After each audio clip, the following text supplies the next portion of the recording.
Welcome, Dr. James Beckett, Sports Card Insights. Another episode as we get into the new year. Some reflections, still the second week of the new year, and just reflecting what a difference a year makes. Last year, beginning of the year, my parents were 97. They were doing pretty good. Actually, they were doing great for their age, and they were doing pretty good all around, pretty much self-sufficient. And my dad passed away in June. It's not that he fell, but he had a cracked hip and anesthesiology and the surgery, and he just never got 100% after that. And my mom really declined after my dad's memorial service, just really was pretty confused and disoriented. But along the way, they had some sensory challenges, and I want to talk about that today. Perhaps we all will have some of these sensory challenges. And obviously, the sports card insight is that it will affect the way we hobby, and eventually it's going to affect the way I hobby, and I hope it's not for a long time. But thanks sponsors, Topps Panini Upper Deck, Heritage Auctions, Hug the Scott Auctions, Mike Stadium Sports Cards, Burbank Sports Cards, and I wish them good health and that they have a great year as well. But first of all, in sensory challenges, it's good to be physically fit. For me, that doesn't mean I'm going to be playing a bunch of sports as much as physical fitness means I have endurance, that I've always liked taking on very long tasks. That's been one of the secrets of the way I hobby. It may not be for you. In fact, you need to look in the mirror and see, do you like long tasks or short tasks? If you like short tasks, then don't do it the way I do it, because I've consistently taken on longer tasks, but that requires endurance. I'm not sure it requires flexibility, but part of your physical fitness is not just strength, it's flexibility. I just remember even my dad a year ago, if there was a piece of lint on the carpet, he would bend over without bending his knees. He would just bend over and pick up the lint. So really had great flexibility. And my mom too, they really were very flexible and athletic. They stayed busy with stuff like that. For me, I do work out every day, and I do think that's a good thing to do. And I don't count this as a workout, but when I'm working the dollar box, if I accidentally drop a card, I've got to bend over and pick it up. And that's getting to be less and less fun as I get older, but it's probably an opportunity to stretch and not necessarily take a break, but sometimes I'll stand up and take a break, but just bending over to pick up a card is stretching. Lifting, again, I'm still in good shape there. The super monster boxes, I've said, weigh about 20 pounds. And I used to carry 2 of those in at a time. Not so much now. Not that big a deal. I'm sure I can, but I'm not trying to prove anything to anybody. But like I said, if you're not able to do that, then you should not have a large collection. You have a large collection if you're going to be able to slog around with the boxes. Otherwise, having a smaller collection vetted to just your favorite PC player and cards. Walking around, my mom and dad were good walkers, good athletes. I think I've got good genes on that. Not that I'm so fast, but it's more about endurance and distance. I'm realizing that I shouldn't take for granted. My father, a few years ago, probably could take a box of cards out to the parking lot at a show. Probably he could do that until he was about 93. But me, I'm carrying boxes out, or I've got a heavy backpack once I've loaded it up with, say, 20 pounds of cards. But now I bring a portable 2-wheeler that folds up and collapses, and I can put it in my trunk, or I can put it in my back seat. I bring that just to be safe. Again, if you're just buying a handful of cards at a show, you don't need to worry about that. But if you're buying hundreds of cards, or perhaps thousands of cards at a show, you need to be prepared. I am prepared. Sleep, I can get by with less sleep. I've noticed that my parents got more and more sleep as they aged, and you need more sleep. You're going to run out of energy the older you are. At the National, I realize that you're getting up early and you're staying out late and you're sleeping in strange beds. Be careful with your health. You probably need to be not sleep deprived when you enter into the National Week. It's probably a myth that you can catch up on your sleep or store up a bunch of sleep. It's good to just try to get good sleep every night. My reflexes are still good and my dexterity is good, but are they good because they were always good, or am I preserving that by doing some of the dollar box processing I'm doing? Because basically it's not just your reflexes and your dexterity, it's the cognition, the recognition. So I think my hands are fast enough, but your hands can't get faster than your brain. If you have arthritis, your hands are going to slow down. I'm hoping I never get that, but I need to fan through the cards quickly. You just can't go faster than your brain can register. I realize sometimes small motor repetitious tasks can lead to carpal tunnel, but I think that's more in the context of typing. I don't do a lot of typing, and I'm not a 10-finger touch typist anyway. So I type with not all my fingers, and I'm moving around a lot and moving my arms. So I think that's keeping me from that. My reflexes are fast enough.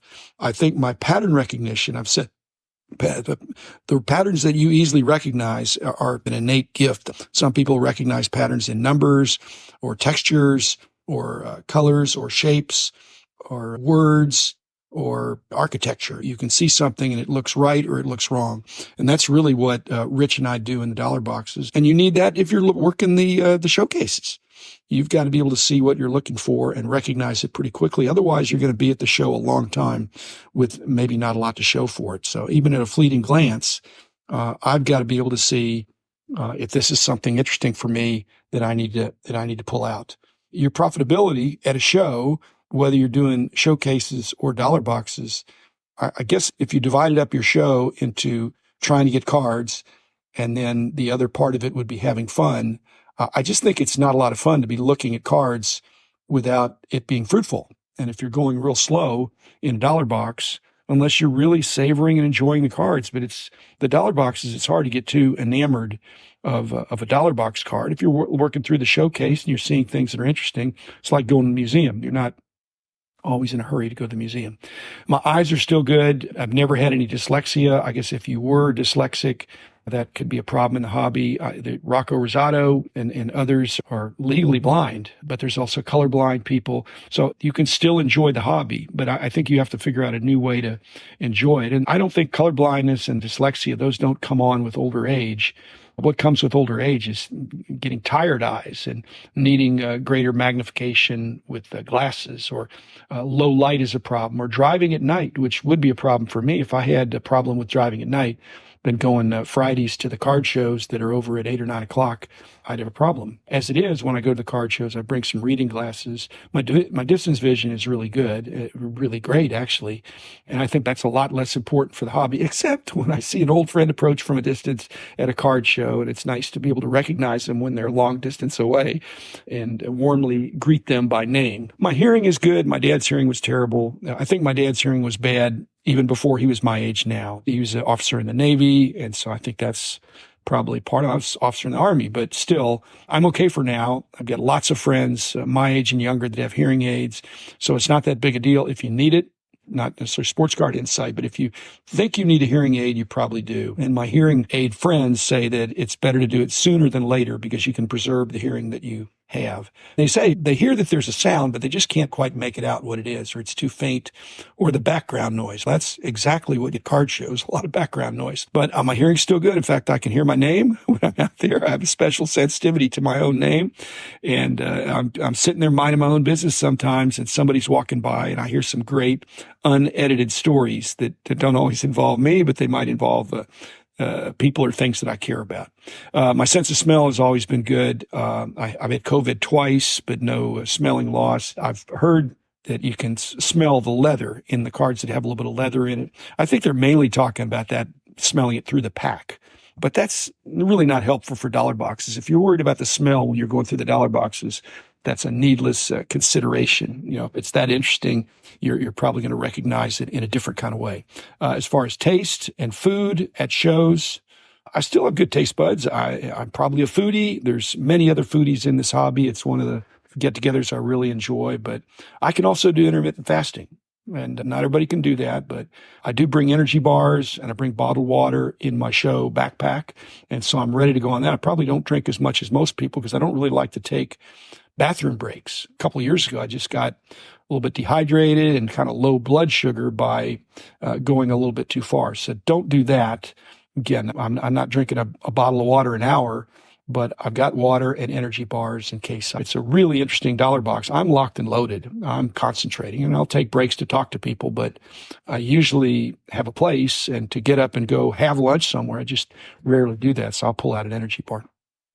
My sense of touch is probably underrated in the sense of the texture of cards, vintage, modern. I think I could close my eyes and recognize that. In the sports card insight, is it thicker cards usually or better cards? So I'm working through the dollar box And assuming they're not in top loaders or card savers, especially if they're not even in a penny sleeve, you can feel the age of the card or the thickness of the card. And I think that's an important part of my speed. And my speed is enjoyment. I want to spend less time getting more cards that I can take home and have fun with. As far as music, for many years, I married music with cards. And a lot of my late nights with price guides were almost always with headphones on, or if nobody was there, I didn't even need headphones. But it wasn't mindless background music. It was great music that I had a great deal of familiarity with. So I could sing along if I wanted to, or hum along, whatever I wanted to do. And apparently it's a different part of your brain. I didn't lose my train of analytical thought when I was involved with the music, but really fully concentrated on the sports cards. I was pricing in some of those cases and looking at all this reference materials. But now, sadly, it's separate for me. When I sort cards, I do two things at once, sorting cards, and a lot of times I'm watching TV or listening to TV. Temperature sensitivity, I think as you get older, my parents, even though they were very fit, they were pretty slender, and they really got cold easily as they aged. If you have low body fat, you're going to get cold more easily. And I'd much rather be too hot than too cold. So I always bring a warm pullover in my bag in case the show is extra cool. Now, obviously in Chicago last year, the opposite problem, and you can't peel off enough layers of clothes when the air conditioning is out. But a lot of times early in the morning, the air conditioning is extra cold. And heaven forbid, if the show is sparse, then they've got the temperature turned down in anticipation of a huge crowd. So it's not necessarily their fault. In terms of breathing, I've had cough the last couple of weeks. Maybe it's RSV. My wife thinks it's potentially the flu, but I'm over it now. But I still have a little bit of catch in my breath. My mom does have COPD, among other things. And it's just miserable to be out of breath or to be coughing. I'm not coughing as bad as she does sometimes because she's got to take some rests and she's got to take frequent breaks. What we learned from COVID is that if you're not feeling well, especially respiratory and coughing, then don't go to the show. You can tell people to cough into your elbow, not into the air or into the dollar box. But if you're not feeling well, you just shouldn't go. And I think people realize that. Finally, as you look at the sensory challenges that you don't have now, the best thing you can do is take good care of yourself because it's really going to improve your hobby experience. And if you don't believe that, think about going to Disney World, but only staying for a half hour or only riding one ride because whatever, you've had some sensory challenge. That just doesn't sound like fun. It doesn't sound like the full experience. So when you go to a card show or you're in hobby mode, being in good enough shape.